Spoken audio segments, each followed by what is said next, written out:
मुरली है दिनांक 8/11/2001 की, दीपावली पर्व की।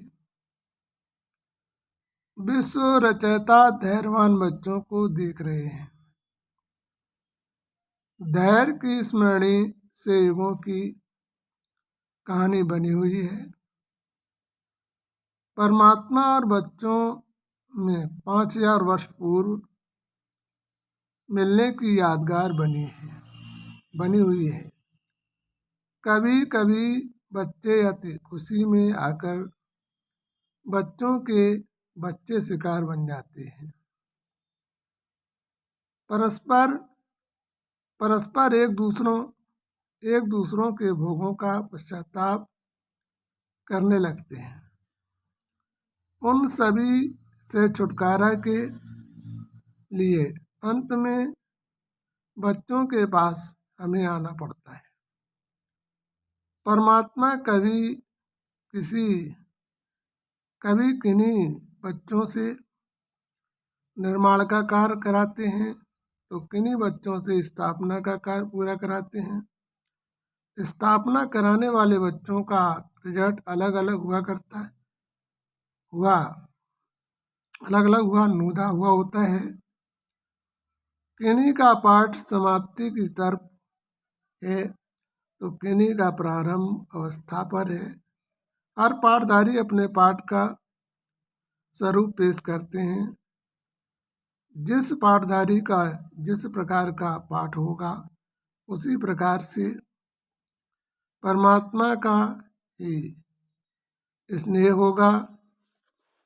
कुछ समय बच्चे परमात्मा के समीप होते हैं और कुछ बच्चे परमात्मा के नज़दीक होते हैं और कुछ बच्चे ड्रामा के पाठधारी अपने पाठ को स्नेह के दर्पण में बांधकर निश्चय को भी छोड़ देते हैं। जिनमें करुणा होती है तो करुणा के बल पर परमात्मा को बांध सकते हैं। भक्त का अर्थ क्या होता है? उत्तर है, भावनाओं पर कुर्बान होने वाला भक्त के श्रेय को प्राप्त करता है। जिसके अंदर भाव के वशीभूत होकर संसार की समस्त वस्तुओं का त्याग कर देता है और मेरी भक्ति में लीन हो जाता है, वो मेरे दिल का दर्द हुआ करता है। ऐसे बच्चे परमात्मा को अप्रिय लगा करते हैं। परमात्मा को बच्चे कभी भी जिद से सिद्ध नहीं कर पाते हैं। जिद से सिद्ध करने वाले बच्चों का स्थल नीचा हो जाता है। उसके अंदर आंतरिक दर्पण का सीरियल ही पूर्ण दृष्टि और चित्त में समाया हुआ होता है। ऐसे बच्चों से परमात्मा भी हार मान लेते हैं। करुणा निधान करुणा के वश होकर खुद करुणावश होते हैं। इसलिए गीता में कहा गया है कि करुणा निधान अपने भक्तों को देखकर उनके दुख दर्द को देखकर खुद में न समाकर और खुद रोकर भक्तों की तृष्णा को पूर्ण करते हैं। जो ऐसे भक्त हैं वो परमात्मा को प्राप्त करते हैं। उनका हर युगों में आदर्शनीय इतिहास लिखा जाता है। उन्हीं की मदद को परमात्मा किसी युग में खत्म नहीं कर पाते हैं, क्योंकि उन्हें हर युगों में भक्ति का प्रथम स्थान प्राप्त होता है। कभी पात्र के रूप में तो कभी ज्योति के रूप में। पात्र और हमने कितना अंतर हुआ करता है? उत्तर है, हम सदा भावनाओं पर बंधे रहते हैं। मेरी भावनाओं की तृष्णा में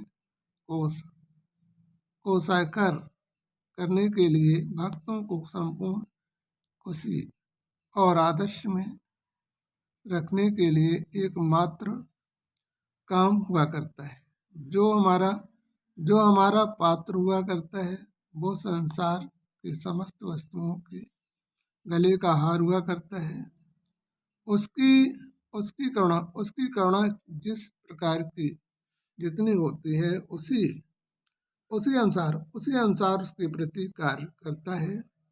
बल्कि बल्कि किन्हीं बल्कि किसी में बंधा नहीं होता है। भक्त को खुश करने के लिए चाहे कुछ भी करना पड़े, लेकिन हमें असंतुष्ट नहीं देख सकता है। अपनी तृष्णा से इस संसार पर कोई भी कार्य नहीं करता है। हर युग में मेरे आदेश पर अपनी कुर्बानी दिया करते हैं। कुर्बानी का रिजल्ट 5000 वर्ष पूर्व पुनः प्राप्त होता है। पुनर्प्राप्ति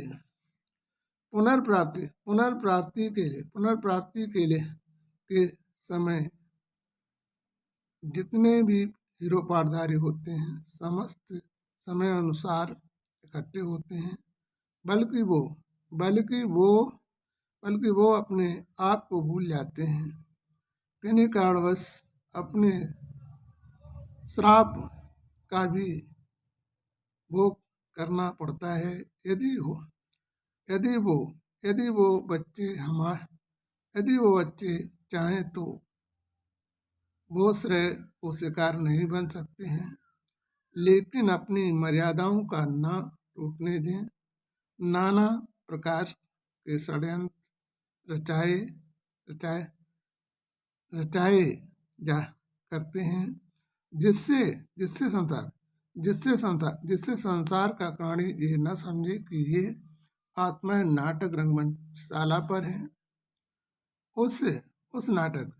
उस नाटक को साक्षी करने के लिए भूल भुलैया का खेल खेला करते हैं।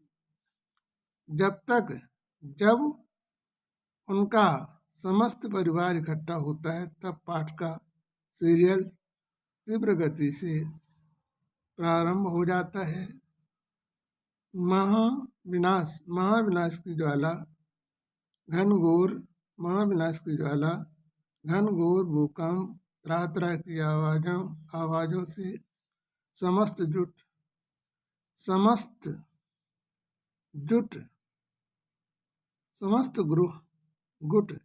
जुट होकर के पाठधारी अपना कर्तव्य कर दिखाएंगे। उन आत्माओं का स्नेह शारीरिक नहीं होगा। आत्मिक दर्पण इन तीव्र होंगे कि जिसने अपने होश में न होकर बेहोश में होंगे।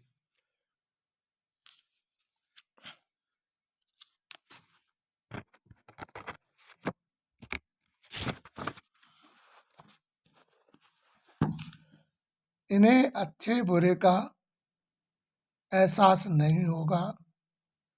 कर्तव्य उनके जीवन का एक आदर्श बनकर सारे समाज में फैल जाएगा। उसी समय हमारे नाम की पताका पूरे विश्व में फैलने लगेगी। उसी के बाद समस्त हीरो पाठधारी उस समय अपने स्थल से विदाई लेंगे। परमात्मा की विदाई के पश्चात ऐसे पाठधारियों की विदाई भी ये संसार कर देगा।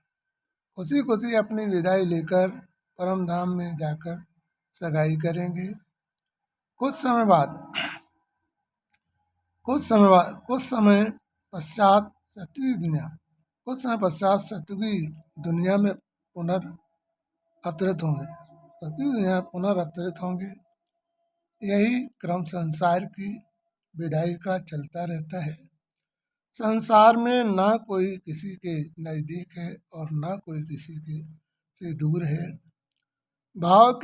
भाव के जागते ही सब नज़दीक और भाव के डूबते ही सब दूर हो जाते हैं। सतयुग की प्रथम कड़ी अब प्रारंभ होने वाली है। बच्चों के न सफल होने का भी एक कारण है।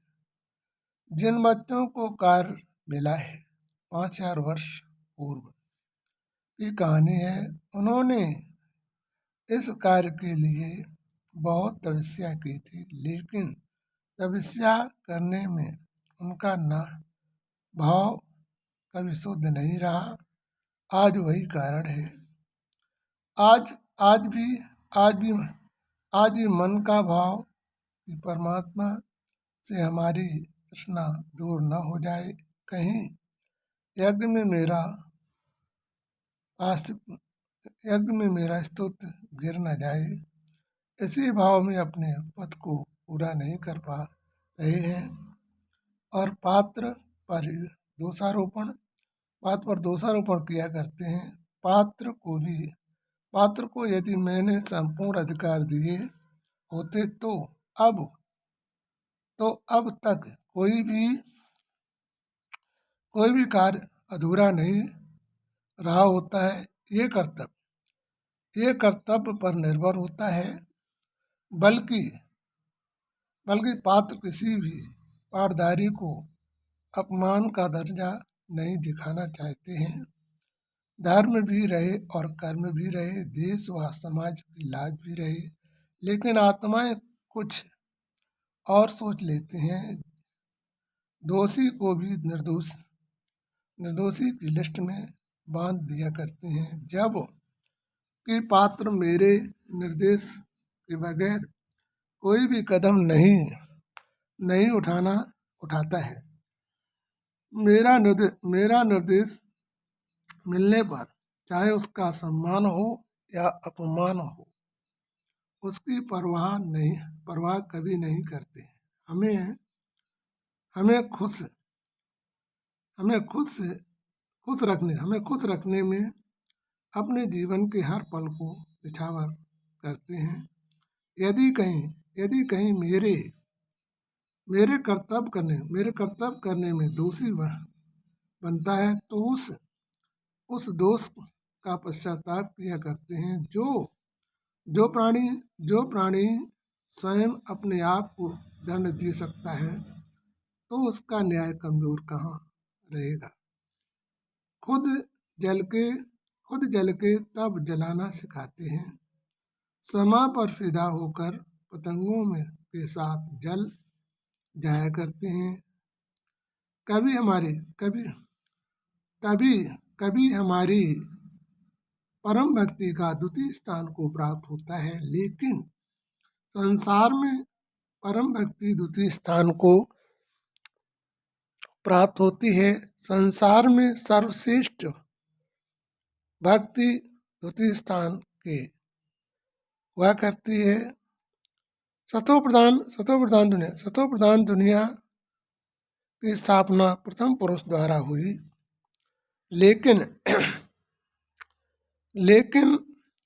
संपूर्ण श्रेय द्वितीय स्थान को ही प्राप्त हुआ।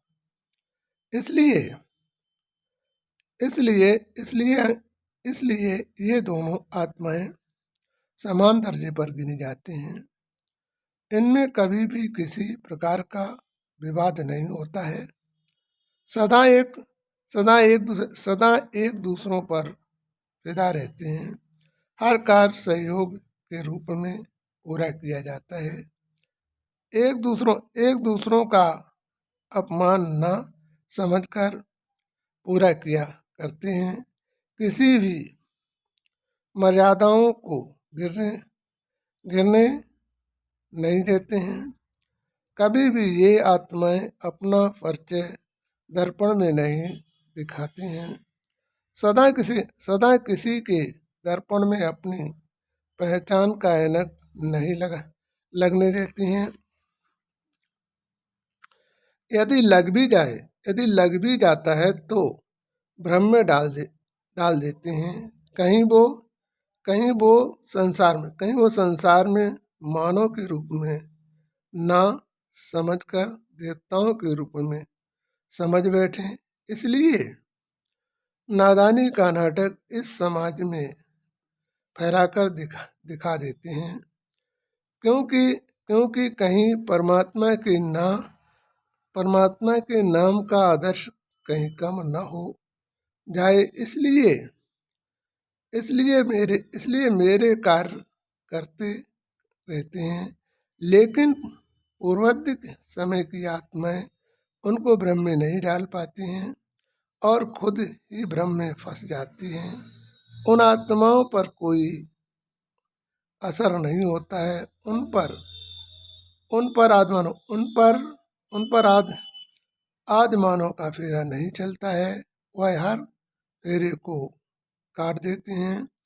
उन आत्माओं को असलियत का पर्दा छिपा नहीं पाते हैं। अपने कर्मों अपने आप को छिपाने में संपूर्ण समर्थ लगाते रहते हैं, लेकिन ऐसी आत्माओं से नाकाम हो जाते हैं। फिर उन आत्माओं के खुद सेवक बन जाते हैं। इस प्रकार संसार का नाटक सदा चलता रहता है, क्योंकि वो पाठधारी सदा सहयोग और समर्थन में सदा हर युग में बने रहते हैं, और वही जब सम्मिलित होते हैं तब संपूर्ण सतयुग प्रारंभ हो जाता है। सतयुग के राजकुमार को बधाई देकर अपनी विदाई लेकर चले जाते हैं। अच्छा, मीठे मीठे सीधे बच्चों के प्रति शिव परमात्मा की याद, प्यार और नमस्ते। रूहानी बच्चों की तरफ से शिव परमात्मा को दिल व जान से, प्रेम से जय।